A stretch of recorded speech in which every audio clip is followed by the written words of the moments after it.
Thank you.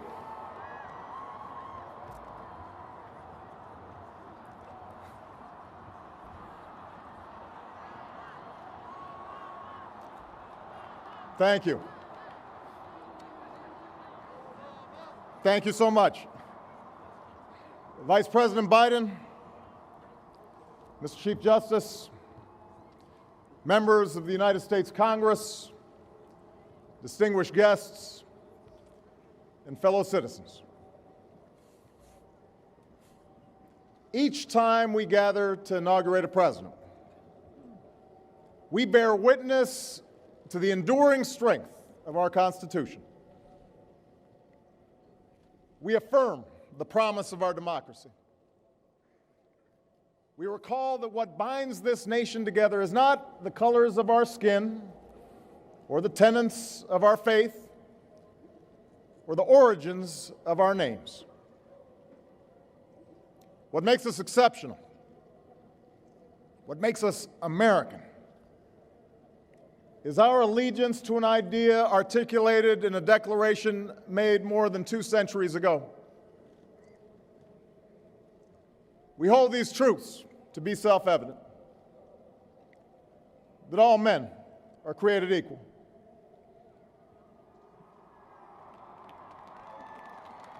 that they are endowed by their Creator with certain unalienable rights, that among these are life, liberty, and the pursuit of happiness. Today, we continue a never-ending journey to bridge the meaning of those words with the realities of our time. For history tells us that while these truths may be self-evident, they have never been self-executing. That while freedom is a gift from God, it must be secured by His people here on earth. The patriots of 1776 did not fight to replace the tyranny of a king with the privileges of a few or the rule of a mob. They gave to us a republic, a government of and by and for the people, entrusting each generation to keep safe our founding creed. And for more than 200 years we have. Through blood drawn by lash and blood drawn by sword, we learned that no union founded on the principles of liberty and equality could survive half slave and half free. We made ourselves anew and vowed to move forward together. Together, we determined that a modern economy requires railroads and highways to speed travel and commerce, schools and colleges to train our workers. Together, we discovered that a free market only thrives when there are rules to ensure competition and fair play. Together, we resolved that a great nation must care for the vulnerable and protect its people from life's worst hazards and misfortune. Through it all, we have never relinquished our skepticism of central authority, nor have we succumbed to the fiction that all society's ills can be cured through government alone. Our celebration of initiative and enterprise, our insistence on hard work and personal responsibility, these are constants in our character. But we have always understood that when times change, so must we. That fidelity to our founding principles requires new responses to new challenges. That preserving our individual freedoms ultimately requires collective action. For the American people can no more meet the demands of today's world by acting alone than American soldiers could have met the forces of fascism or communism with muskets and militias. No single person can train all the math and science teachers we'll need to equip our children for the future, or build the roads and networks and research labs that will bring new jobs and businesses to our shores. Now, more than ever, we must do these things together as one nation and one people.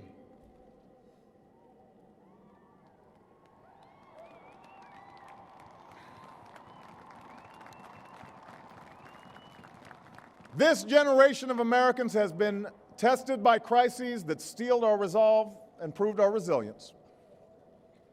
The decade of war is now ending.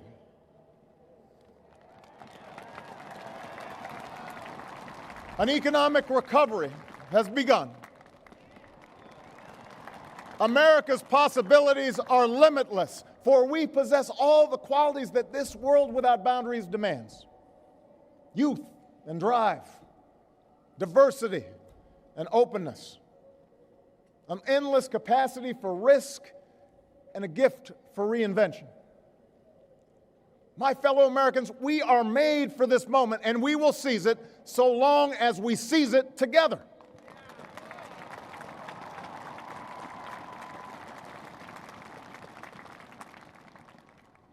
For we, the people, understand that our country cannot succeed when a shrinking few do very well and a growing many barely make it.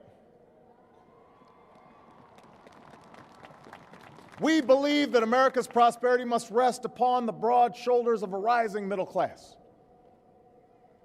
We know that America thrives when every person can find independence and pride in their work, when the wages of honest labor liberate families from the brink of hardship.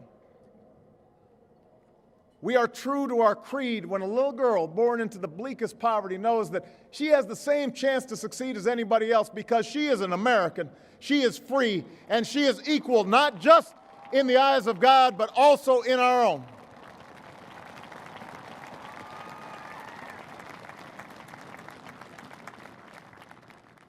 We understand that outworn programs are inadequate to the needs of our time. So we must harness new ideas and technology to remake our government, revamp our tax code, reform our schools, and empower our citizens with the skills they need to work harder, learn more, reach higher. But while the means will change, our purpose endures. A nation that rewards the effort and determination of every single American. That is what this moment requires. That is what will give real meaning to our creed. We, the people, still believe that every citizen deserves a basic measure of security and dignity. We must make the hard choices to reduce the cost of health care and the size of our deficit. But we reject the belief that America must choose between caring for the generation that built this country and investing in the generation that will build its future.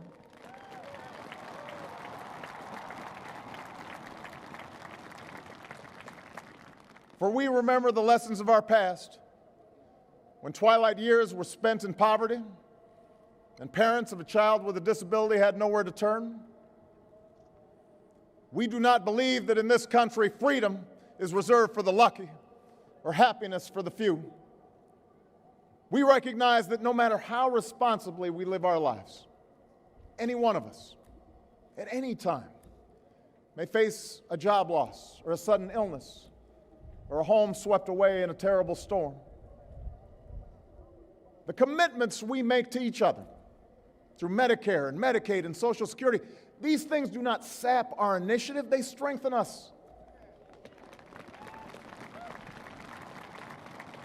They do not make us a nation of takers, they free us to take the risks that make this country great.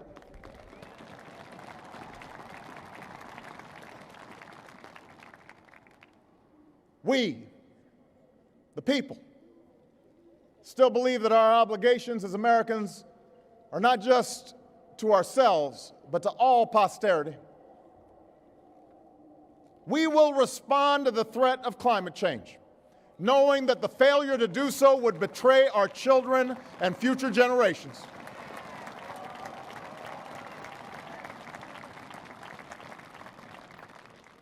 Some may still deny the overwhelming judgment of science, but none can avoid the devastating impact of raging fires and crippling drought and more powerful storms.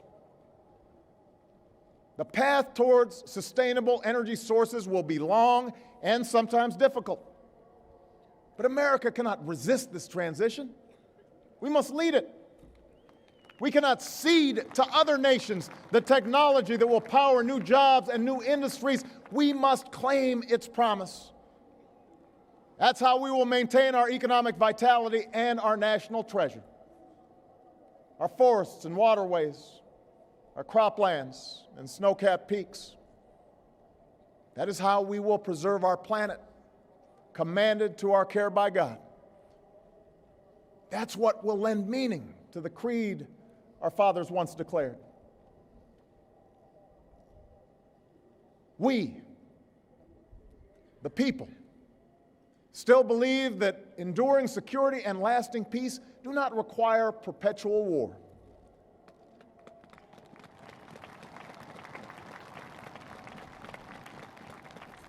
Our brave men and women in uniform, tempered by the flames of battle, are unmatched in skill and courage. Our citizens, seared by the memory of those we have lost, know too well the price that is paid for liberty. The knowledge of their sacrifice will keep us forever vigilant against those who would do us harm.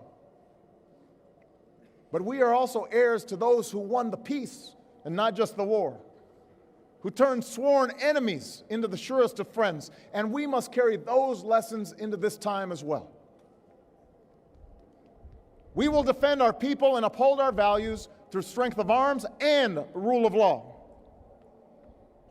We will show the courage to try and resolve our differences with other nations peacefully, not because we are naive about the dangers we face, but because engagement can more durably lift suspicion and fear. America will remain the anchor of strong alliances in every corner of the globe. And we will renew those institutions that extend our capacity to manage crisis abroad. For no one has a greater stake in a peaceful world than its most powerful nation. We will support democracy from Asia to Africa, from the Americas to the Middle East, because our interests and our conscience compel us to act on behalf of those who long for freedom. And we must be a source of hope to the poor, the sick, the marginalized, the victims of prejudice, not out of mere charity, but because peace in our time requires the constant advance of those principles that our common creed describes: tolerance and opportunity, human dignity, and justice. We, the people, declare today that the most evident of truths, that all of us are created equal, is the star that guides us still. Just as it guided our forebears through Seneca Falls and Selma and Stonewall, just as it guided all those men and women, sung and unsung, who left footprints along this great mall, to hear a preacher say that we cannot walk alone, to hear a king proclaim that our individual freedom is inextricably bound to the freedom of every soul on earth.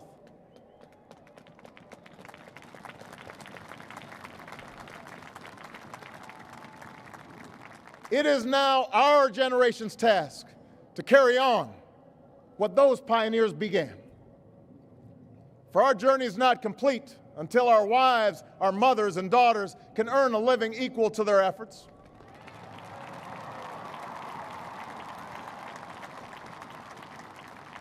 Our journey is not complete until our gay brothers and sisters are treated like anyone else under the law. For if we are truly created equal, then surely the love we commit to one another must be equal as well. Our journey is not complete until no citizen is forced to wait for hours to exercise the right to vote.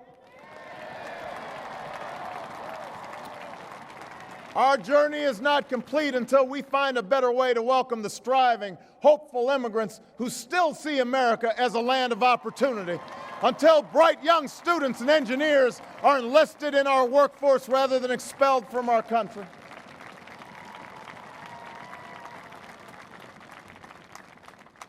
Our journey is not complete until all our children, from the streets of Detroit to the hills of Appalachia to the quiet lanes of Newtown, know that they are cared for and cherished and always safe from harm. That is our generation's task, to make these words, these rights, these values of life and liberty and the pursuit of happiness real for every American. Being true to our founding documents does not require us to agree on every contour of life. It does not mean we all define liberty in exactly the same way or follow the same precise path to happiness. Progress does not compel us to settle centuries-long debates about the role of government for all time, but it does require us to act in our time.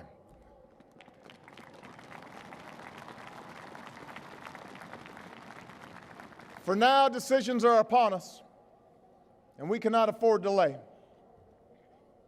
We cannot mistake absolutism for principle, or substitute spectacle for politics, or treat name-calling as reasoned debate. We must act. We must act knowing that our work will be imperfect. We must act knowing that today's victories will be only partial, and that it will be up to those who stand here in 4 years, and 40 years, and 400 years hence to advance the timeless spirit once conferred to us in a spare Philadelphia hall.